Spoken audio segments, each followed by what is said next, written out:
JBNN keep you informed. I'm Michelle Jones, and in the news, man shot dead, girlfriend injured in St. Anne gun attack. A man was shot dead and his girlfriend injured in a gun attack on Tuesday night in Seaview Heights, Prairie, St. Anne.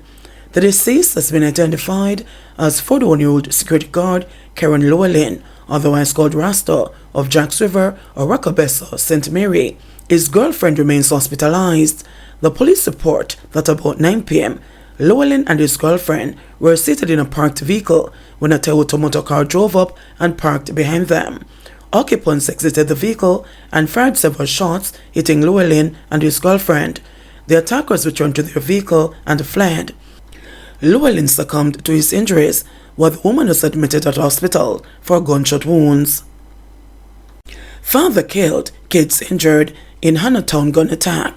A man was shot dead and his two children, ages 8 and 4, were injured during a gun attack at their home on Upper Oxford Street in Hannahtown, Kingston, on Wednesday morning. The dead man has been identified as 55-year-old Mark Mackenzie. The children, both students, have been admitted to hospital.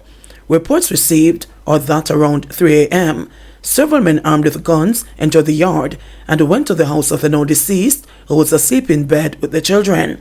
They reportedly then opened gunfire, hitting them. Mackenzie, the police said, received gunshot wounds to the face and chest, while the children were shot in their legs. All three were rushed to hospital, where the father was pronounced dead. The children were treated and then transported to another medical facility. Businessman shot dead in Dunkirk. Despite a 72-hour curfew being imposed in Dunkirk following Tuesday's mass shooting, gunmen again struck in the community on Wednesday morning, leaving a businessman dead. The latest victim is 56-year-old Vendel Harvey Clark, a resident of Bray Street. Clark was fatally shot at his home about 7 a.m.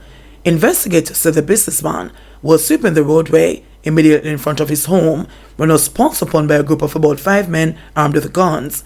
The men opened gunfire on Clark, killing him on the spot. Wednesday morning's incident followed a series of deadly attacks in the division of the last week, including Tuesday's mass shooting at a market on Pine Street, in which 1 man was killed and 7 others shot and wounded. Shoemaker charged for Kingston murder. A 51-year-old shoemaker has been accused of murder following the stabbing death of another man along North Odeon, Kingston 10 last month. Charged for murder is Donovan Knox of John Street, Kingston 12. The deceased has been identified as 33-year-old Kevin Thompson. Reports from the Halfway Tree Police are that about 10:45 a.m., an argument developed between the two men and a tussle ensued. Knox is accused of using a knife to inflict several stab wounds on Thompson. Thompson was taken to hospital, where he was pronounced dead. Man dies in suspected fall in Westmoreland. The Westmoreland police are investigating the circumstances surrounding the death of a laborer in Brighton, Bluefields in the parish, on Tuesday afternoon. He is 47-year-old Edward Tomlinson of the community. According to the police, Tomlinson is suspected to have fallen to his death. Reports from the police are that a relative of the now deceased discovered him lying face down behind his aunt's house between 12 noon and 2 p.m., clad in a blue shorts and shirtless, with wounds to his face and neck suspected to be caused from a fall. The police were summoned and the Tomlinson was seen lying on the ground face down. He was then transported to the Savlamar Public General Hospital, where he was pronounced dead. It is understood that he lived on an elevated area about 20 feet above where he was found. Tomlinson's cousin, who found his lifeless body, recounted the incident. "Me go over to my aunt to go pick up a peg of garlic and some ketchup, and when me a come back, me stumble upon him and me run off," the cousin, who did not want to be identified by name, said. He said he panicked and went to alert others. "Me run go tell one of my cousin mother and my friend," he added. He described his cousin as a jovial, hardworking and kind man who was loved by everyone in his community. Horse trainer and exercise rider charge over gun-related brawl at racetrack.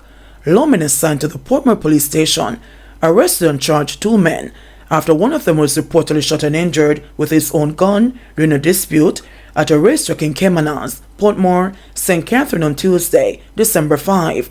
Charged are 63-year-old Wayne Baines, otherwise called Teacher, a horse trainer of Spanish Town, St. Catherine, and the 22-year-old Tyrese Eslop, otherwise called Green Mango, a racehorse exercise rider of Newlands, Portmore in the parish.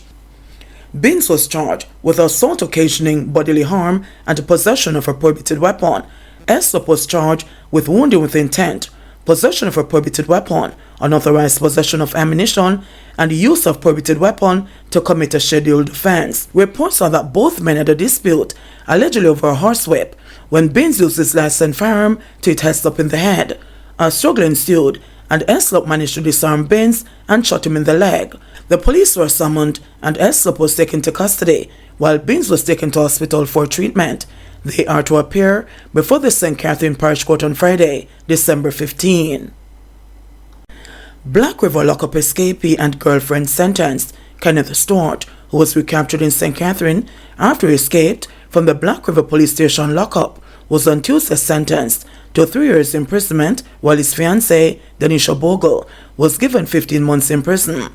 Both were sentenced in the St. Catherine Parish Court by Parish Court Judge Janelle Nelson Gale.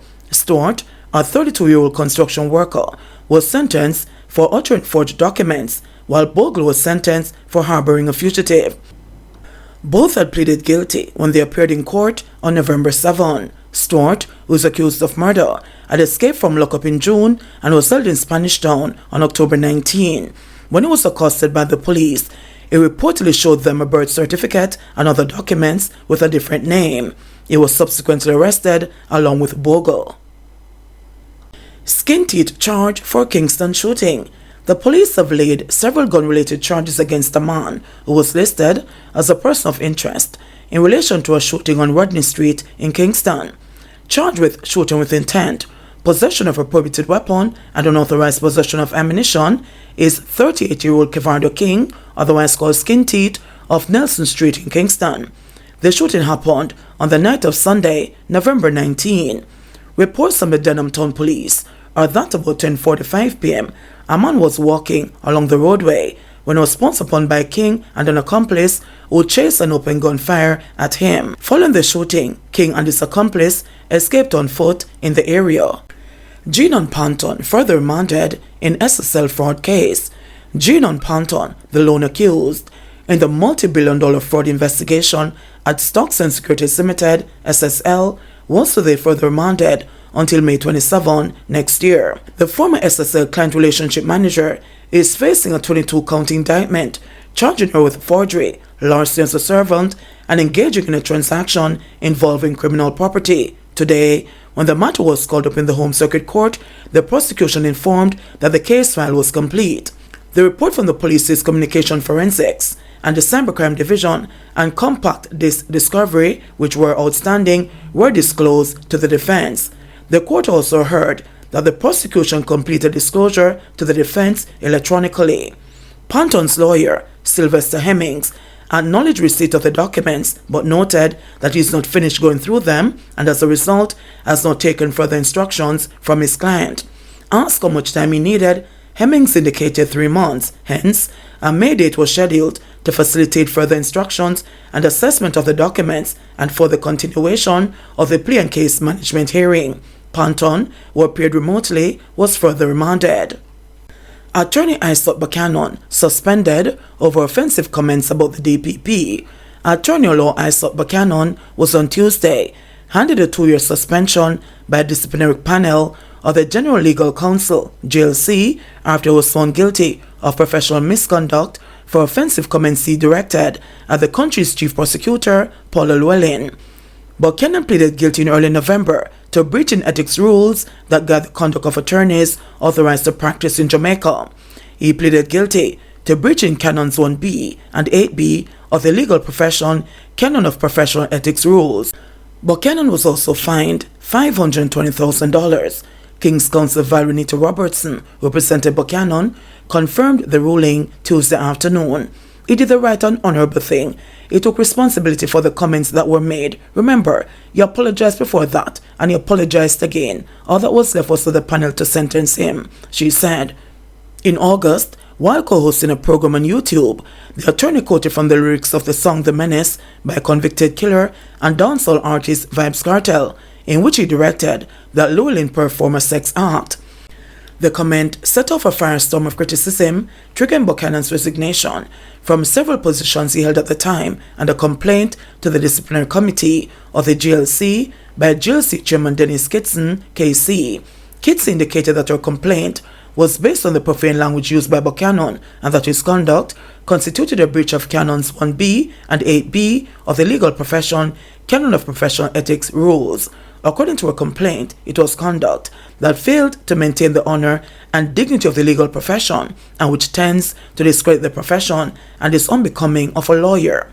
Nato Robertson, when asked about Buchanan's reaction to the sentence, said he's sad, but he's young and has the ability to bounce back. He loves the law, and to be absent for any time is not something he's happy with, but he'll survive, she added. Buchanan, for his part, said, "I'm just worried about all my clients currently, so I'll be taking steps to inform them. I am sad that I won't be able to represent my clients. God and time." Among Buchanan's clients is incarcerated DJ Adija Vibes Cartel Palmer, whose appeal is scheduled to be heard in the Privy Council in the United Kingdom on February 15 next year. Cartel's co-convicts, Sean Campbell, Kahira Jones, and Andre St. John, will also have their matters heard in the Privy Council. However, Buchanan's suspension will not impact the appeal, as there are a total of 16 lawyers appearing for the quartet. JBN will keep you informed. Please remember to subscribe, like, share, leave us a comment, and click the notification bell to receive our daily news items.